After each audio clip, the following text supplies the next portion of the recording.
பூவை சுற்றும் வண்டு பாபாஜி சொல்வார், மனமில்லாத பூவை வண்டு ஓரங்காட்டும். அதேபோல் மனமில்லாத மனிதனை இயற்கையும் ஓரமாக்கும். பூவின் வெளி அழகை பார்த்து வண்டு வராது. அதன் உள்ளே இருக்கும் தூய்மையான மனமே வண்டை இழுக்கும் சக்தி. அதேபோல 1, உள்ளம் நல்லது என்றால் வாழ்க்கை செழிக்கும். நீ எவ்வளவு அழகா இருந்தாலும், பணக்காரரா இருந்தாலும், படிப்பாளியா இருந்தாலும், உள்ளம் நறுமணம் இல்லை என்றால் யாரும் நெருங்க மாட்டாங்க.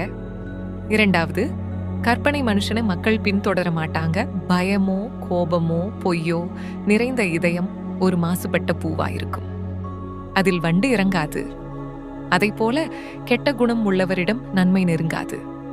3வது, நல்ல குணமே உண்மையான வசியம். பூவை வண்டு சுற்றுவது அதன் மனத்தை பொறுத்து. அதேபோல ஒரு மனிதனை மற்றவர்கள் மதிப்பது அவனின் குணத்தால். இதுதான் பாபாஜி சொல்லும் இயற்கையின் அடிப்படை